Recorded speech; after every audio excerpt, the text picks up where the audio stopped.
we're in this like mini transition.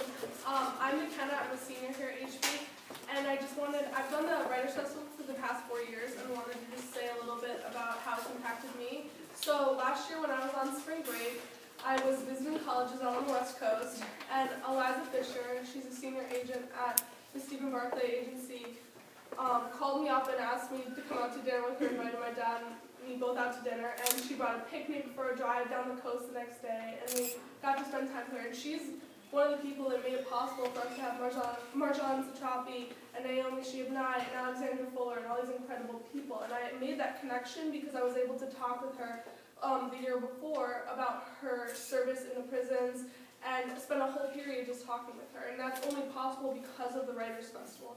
So I've worked with David Giffords, Naomi Shihab-Nye, Sarah Kay, Alexandra Fuller, and every single one of those workshops has both put me in the most comfortable place and the most uncomfortable place. I've been able to go out on a medium strip out there by Ben & Jerry's and meditate with Alexandra Fuller in front of all the cars and everything. And I've also been able to work on my presentation on stages with Sarah Kay when I have probably the most terrifying case of stage fright. Maybe second tiers, but and so as I go forth and look at colleges, I am looking for the Writing Center again in a college. I'm looking for the Writers Festival. I'm looking for these things that I've had the chance to do at HB that I did not think was even possible on this planet. And I'm truly so incredibly grateful for the chance to take those risks with these amazing people that totally changed my life. I mean, they come back and they know our names, and that's completely unheard of. And then they ask about the colleges we're looking at, and they ask about the sports that we play, and they're so invested in our own growth, and the fact that we can get them to come back year after year is so incredible. And it's been a completely life-changing ride for me, so thank you for all that you guys do to help make that possible.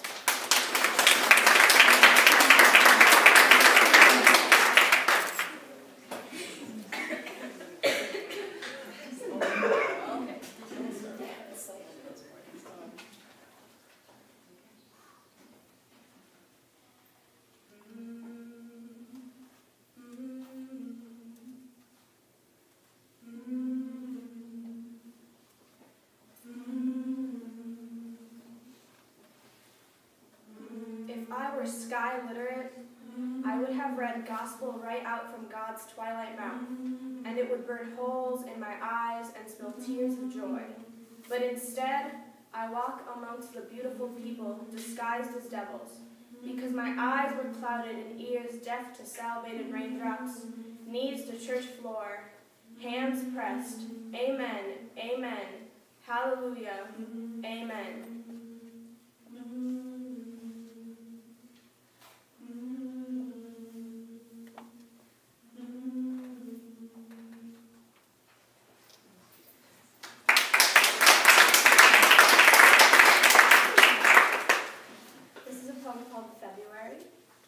Back when my glacial world was my lifeguard, and we trekked through snow arduously, but days recklessly. Back when hot tea and mismatched mugs thawed hands, noses, and frozen hearts, and the sun rose between my toes, and we lent each other our soles and pilled wool socks. The heat finally reached me, and I breathed again. A snowman melted, a real woman learned to love.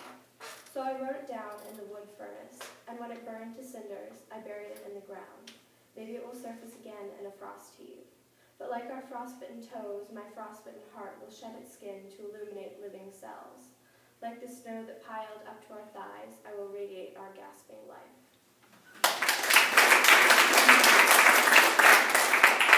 This is untitled. Restless figure stands transfixed before a silver pane, examining white threaded hair, dim clouded eyes, rivers and borders mapped across her face and throat. Turning her head this way and then the other, she strains to see the image beyond the looking glass. Snowbird perched on window's edge, precariously on the brink of freedom. Sharpest white against an ebony frame. Once upon a time, a queen marveled at the same forest, distant fog-embraced mountains. Now she reaches out to grasp the watery reflection, tempted to shatter her cage. But she knows better. Shards reflect both light and dark.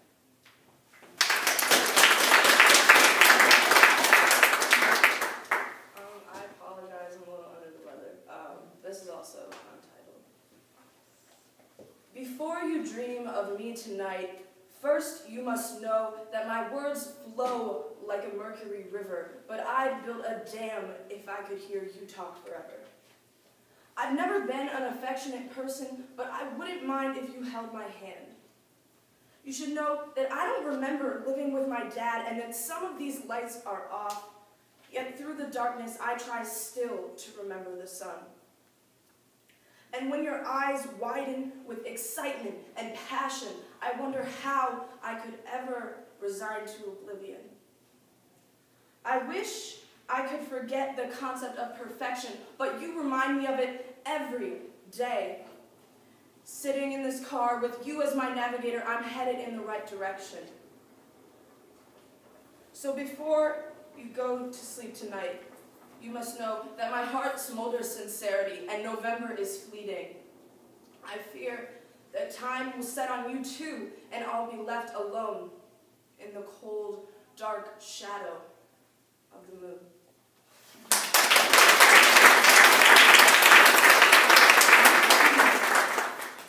Instructions.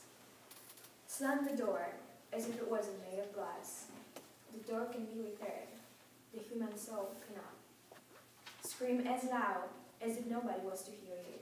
If they do, they'll understand. Run in a hallway as if there was a chase behind you. You're fast. You'll reach the finish first. Crash the party as if it was your last one. Forget about the day. The night is all for you. Look for the flowers as if it wasn't winter. Sometimes the crocuses grow under snow. Jump into the abyss as if you couldn't fall. You have the wings. Believe that you can fly. Kiss the rise of the sun as if they were your friends. Beware of the moon is only a reflection. Smile as if to smile was easy. Just try.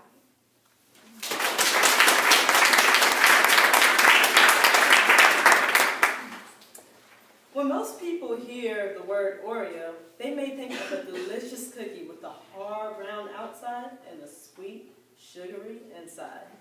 To me, it brings back painful memories of being alone as the white sheep in this dark flock, because I spoke in a way that was not black enough for my elementary school. And even when I was dunked into the glass of milk that was my high school, my personality did not match what they believed I should taste like. But you know what? If being an Oreo means that I'm proud of myself, my studies, and my histories, then I'll say it out loud. I'm an Oreo, and I'm proud. Who wouldn't want to be an Oreo anyway? I'm a delicious cookie with a hard brown outside and a sweet, sugary inside, who is extra special because I was made with brown sugar, cinnamon spice, and that makes me all the more nice.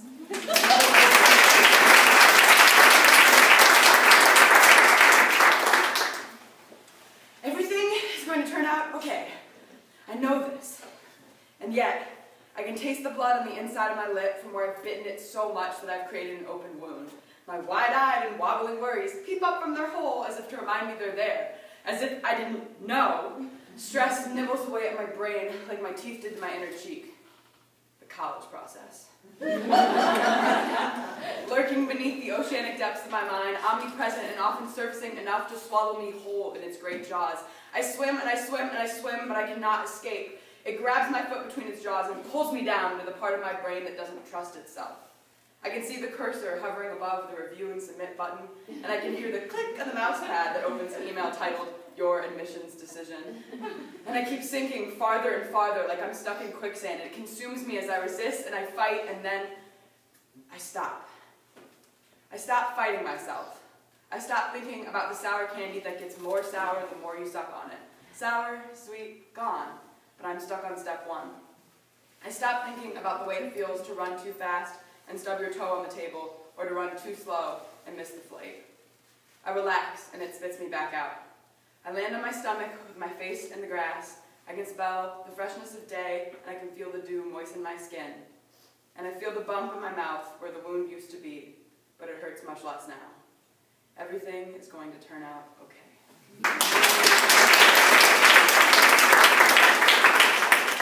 Okay, so this is not a poem, this is actually a short essay, and it's a true story. least in the gift-giving world. My parents say that I was genuinely anti-competitive to the point of concern as a child, but when it comes to giving gifts, it's like a second job. Amy is one of my best friends, if not my best friend. She's gorgeous, athletic, and just enough crazy to keep her interesting. She always has my back, and I couldn't think of a better way to repay her that summer for all she'd done for me than with a killer 18th birthday gift. When I came up with the idea for the gift months before her party, I immediately thought I'd knocked it out of the park. It was big, with a price tag to match, personal, and something she could put on display. Essentially, the massive collage of her teenage years was what I thought a good gift was supposed to look like. At her party that June night, it was the best gift given. I'm not saying this because I gave it, I'm saying this because it's true. When she tore through the Disney Princess wrapping paper and looked up at me, it was the closest I'd ever come to seeing Amy cry. She had the biggest smile on her face and dragged me into the tightest hug I'd ever known. In that moment, I felt accomplished as her friend and thought I'd been able to make a time in her life tangible through the perfect selection of photographs. We should probably talk about Jared. He was Amy's boyfriend and undoubtedly one of the most beautiful humans to ever walk this earth. They were both pretty people with even better personalities, and if you put them together in the same room, they made you feel warm and fuzzy, like you were lying under this hot summer sun. You could say I spent enough time with them that summer that I'd been burned for the first time in my life. It was inevitable that I put an entire row, possibly two, of Amy's pictures with him on a poster, but at the time, Jared felt like a permanent addition to Amy's life.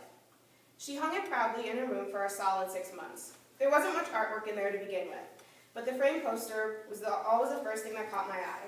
It was a reminder that I had given her something she loved, something she was proud of. Amy broke up with Jared in October.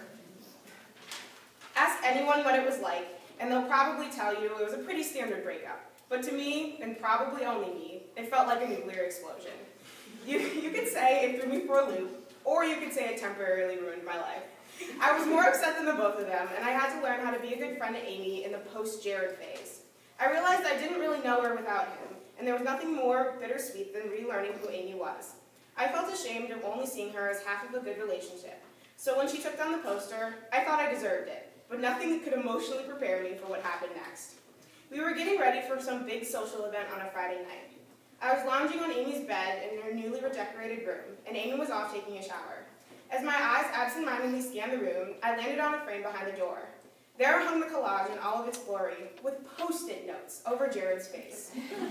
Post-it notes. I paid $150 for a tribute to her teen years, to her friendships, to a happy time in her life, and she put Post-it notes over Jared's face.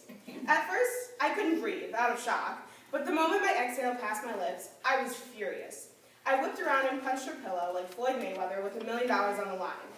Maybe I was mad at her, maybe I was mad at myself, or maybe I was mad at the world for slowly changing our lives. It was like one day the leaves are all green and healthy, but before you know it, they're red and exploding off the trees like a million little breakups with Jared. Life changes all the time, with people growing apart and friendships being made and broken, yet we never see the changes as they happen. I never asked Amy about the Post-it notes. I don't know why she decided to put the picture back up in the first place, but seeing it like that made me feel even more guilty than when she took it down. Maybe she put it back up to not make me feel bad, or maybe there was just a space on the wall that had to be filled. Either way, that poster is no longer a gift. If the past hurts that much to look at, then maybe it's not ready to be revisited. I love the feeling of looking at happier times, but melancholy isn't for everyone. Jared was a growing pain, and I don't want Amy to keep a sad part of her life on display just because I got a gift wrong. That row of Jared was inevitable, but so were the changes. I'm always going to love Amy, regardless of how hot her latest boyfriend is, or if she even has one at all. But I'm also going to love those moments where we were all happy that summer. I may not have given the greatest gift of all time, aka it was a ticking time bomb. What was I thinking? But now I know that I possess the best gift of all. I can look at the past with a smile on my face, even when the Post-it notes are gone, and I hope someday Amy can too.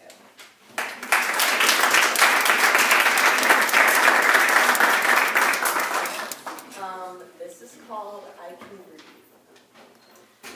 The world is an ocean, overflowing with vibrant creatures that vary in color and capabilities, hands and hearts dripping with insecurities, treading against the current of shattered dreams and broken souls, striving to just stay afloat. But I am drowning in the fear of not being good enough. My lungs are shackled by the prison of my mind. My eyes burn with the salt of a love I can no longer find. I am blind. Numb. But I am not done. Because every thump of my beating heart is a place I have not been and a person I have not met. So I will open my eyes and my lungs will break free and I will keep swimming.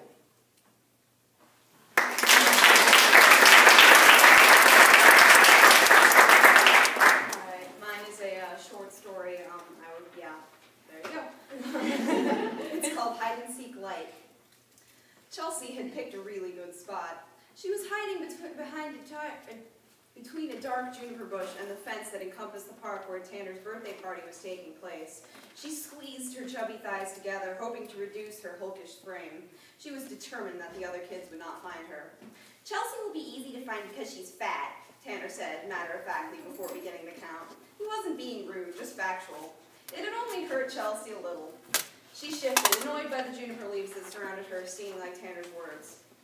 Her stomach growled. Her mother had not let her have cake.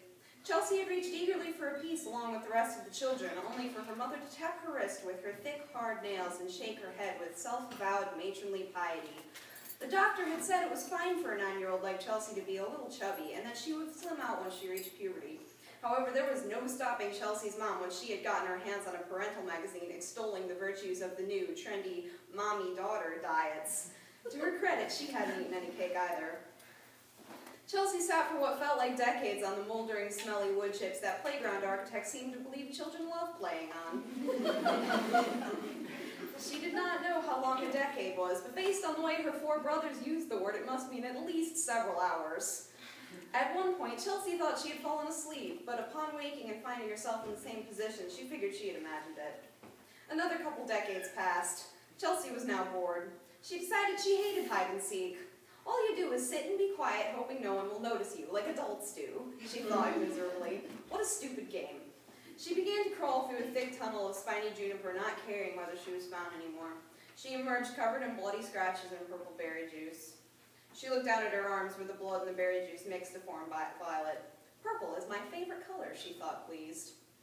She got up from her knees and surveyed the park. The picnic table where the cake had been was empty, except for a few leftover napkins. The playground was completely deserted, save a singular hobo snoozing on one of the benches.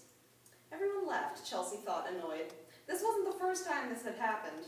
Chelsea had 4 brothers, and it was only reasonable that her mother couldn't always keep track of all 5 of her wayward children. A breeze picked up, and the stray napkins tumbled through the empty expanses of wood chips.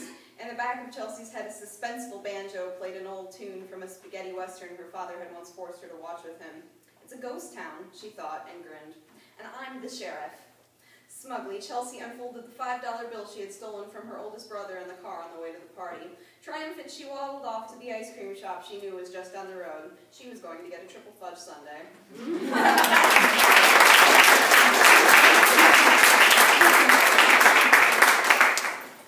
This is a creative nonfiction piece, meaning it's based on a true story. It's called Gaming, Gift Giving, and Going Ham. It was the autumn of 8th grade, and I was about to jump face first into the most intense social responsibility known to awkward tweens, selecting the perfect birthday gift for my friend Timothy. I expect that for normal, well-adjusted people, this was not the Herculean task I was making it out to be. Timothy was not a particularly hard person to shop for. He's not picky or snobbish or ungrateful. He's a nerd, which opens up the door to a wide variety of gifts as well. And he also likes video games. I mean, he really likes video games. You can name any popular game, and I guarantee he's either played it or tried to pirate it. Anything from Portal to Dota 2 to Call of Duty is no match for his might. He'll spring random video game slang like noob, GG, and get wrecked during casual conversation. On Halloween, he dressed up as Link from Legend of Zelda, and he can play Super Smash Bros. Brawl like nobody's business. One time at a Science Olympiad tournament, if you don't know what that is, it's basically a competition to see which school can effectively out-nerd each other. There was a Smash Brothers tournament for anyone from 6th to 12th grade as a way to pass the time before the award ceremony started. As a measly 6th grader, Timothy was able to crush the competition and win his section. Keep in mind that Science Olympiad is basically 100% mega geeks. So now I was faced with a predicament. It was absolutely certain that a video game themed gift would be perfect, personalized, and useful. However, I was absolutely, positively, completely certain that everyone else going to the party knew this too. And I was also absolutely, positively, completely, 100, totally, unanimously, entirely, wholly certain that everyone else was going to give him a video game too. And that would be disastrous. What kind of message would it send to Timothy if everyone gave him the same type of present? I had a feeling he would be slightly disappointed in all of us. He had all these friends, and the only thing we could think of was video games. Additionally, it would be even worse if I accidentally mimicked the gift, because I just knew that Timothy would passive-aggressively hate me for being that kid who lacked the originality and empathy to figure out how to give him a proper present. But if I tried to opt out of the entire fiasco and just give him money, it would be immediately apparent that I didn't care about friendship as much as I cared about the cake at the party, which isn't true, I swear. It was at this moment that I went slightly obsessive. Desperate to find the perfect balance between personalized and unique, I parachuted directly into the jungle of Amazon.com. For weeks, I trained my Google Fu in the Chrome Temple, repeatedly searching and tagging and filtering millions of results.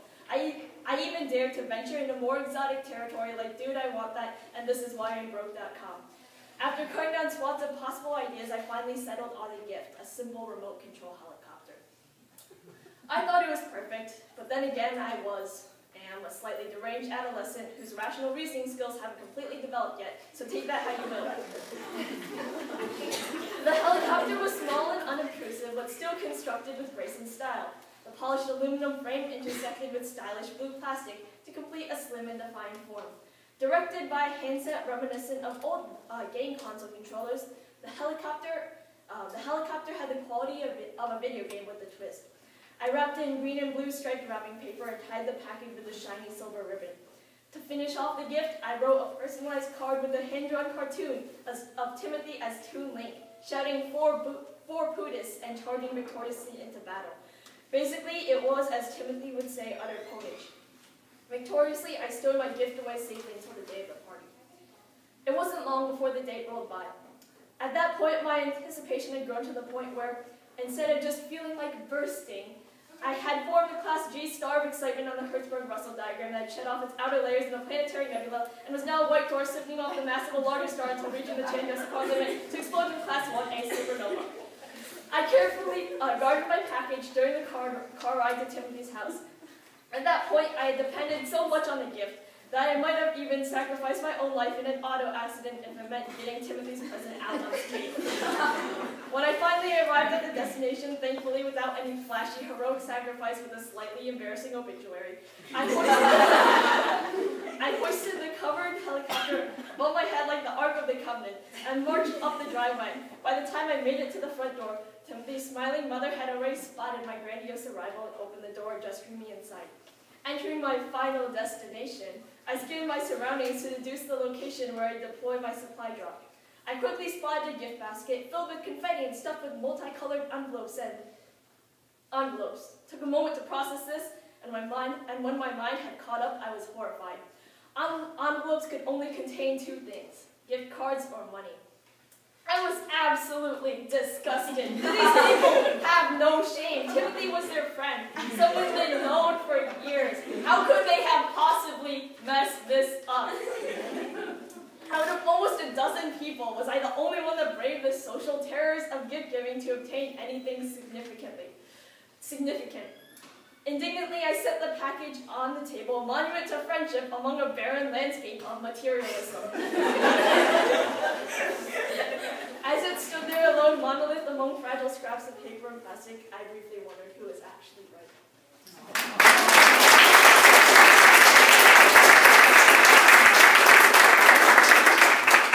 Oh, I have a poem. It's called Darrow, which is the name of a major street where I live.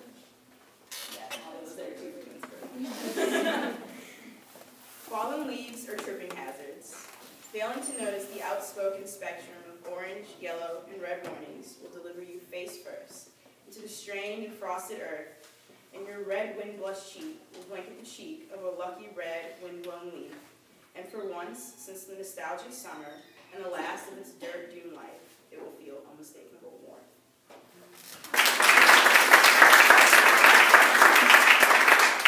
This is a poem about my summer camp this past summer.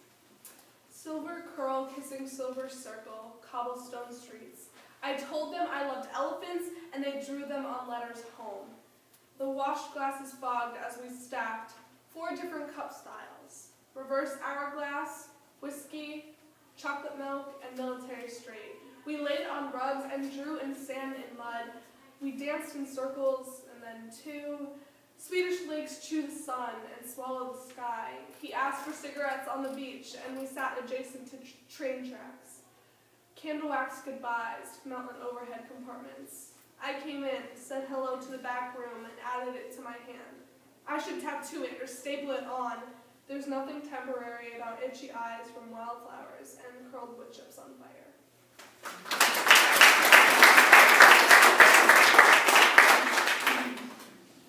This is untitled. Before you dream of me tonight, you must know that I have stayed up to wonder about you. Before you run through untouched snow, to leave your breath hot on my windows, you must know the book I'm reading is upside down, and the story in my head is about you. Before you suck on frozen fingers and pull the cold through veins like straws, before your teeth come down on each other again and again, you must know if you knocked, I'd let you in.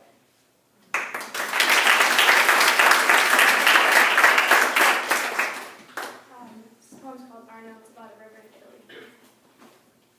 The lazy Champagne River flowed deep through the heart of the city, romancing every bridge's cobblestone belly.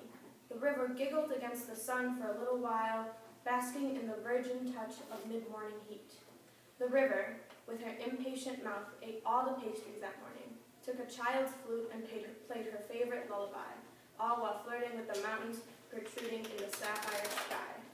The river showed a lot of skin that night, let a handsome man sing her off to sleep, and washed him off before he could offer her coffee, left him damp with the memory of a starry night. The river flowed through the heart of the city, and as the baker opened his shop window, she picked out a cake to send to her mother, smiled with her teeth, and hummed all the way home.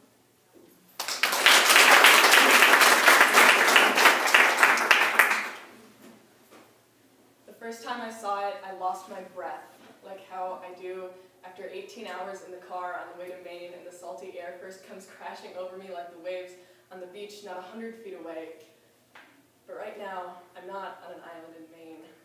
I'm in Berkshire, Vermont, searching for my breath like I search for sea glass in the sand among people that I don't really know after only 3 days, but will soon become very close partners in crime. People who will let me open myself up so they can see what's in my brain, what runs through my veins, what pulls at my heartstrings, what makes me sing. But as I stare at the vast immenseness before me, I can't help but struggle to take it all in.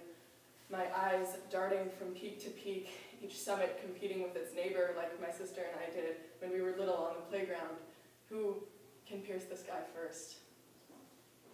My senses are on overload, like when I first walk into Tommy's and hear plates clanking and people laughing and the milkshake machine whirring, but my eyes settle for lazily gazing across the horizon. My pupils trace the peaks like kindergartners trace the continents. The mountains turn blue, they fade farther and farther away. The first time I saw it, it stole my breath, refusing to return it to me until I admired its beauty, even though I knew I would anyway. I'm a worrier, but here I can't help but let my mind drift, my insecurities fading away like the blue mountains in the distance. Like that lone piece of sea glass that escapes your grip on the way back from the beach. When I returned home from Vermont, a piece of myself stayed behind.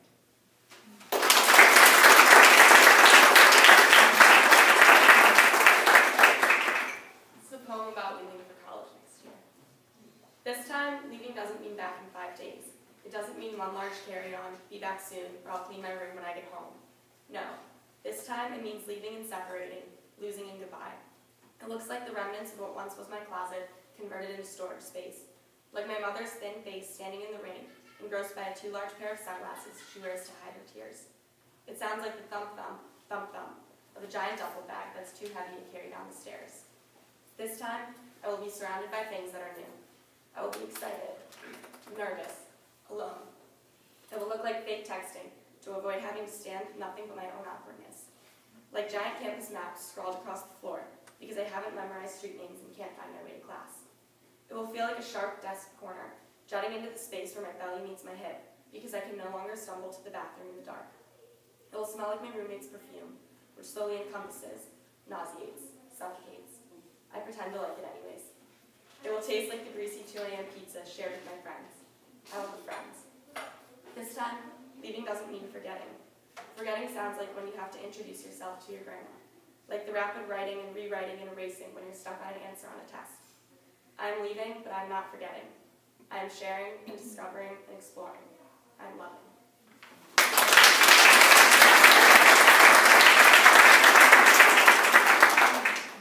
Hi, my name is Lila, and I participated in the songwriting part of the workshop. And this is a song about moving on, but still keeping relationships strong with people that you're close with.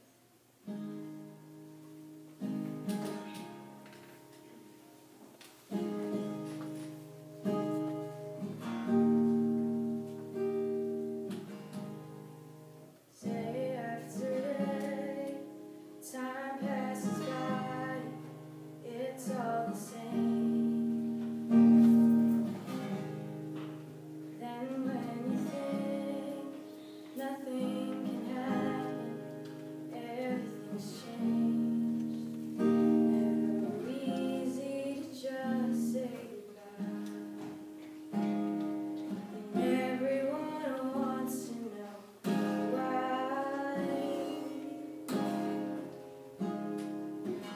Everything is all wrong, and everything you planned for slips away. We'll never get tomorrow, and all we ever ask for is one more day. I'll stay close, even as I'm moving on.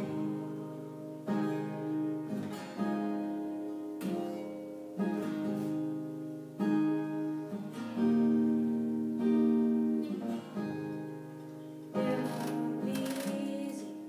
Focus on memories we'll never forget. Taking it slow, minute by minute.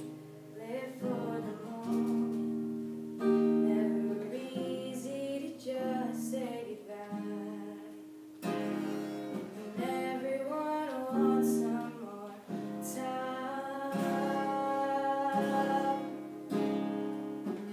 Everything is all wrong, and everything you planned for slips away. We'll never get tomorrow. Now all we ever ask for is one more day. I'll stay close, even as I'm moving on.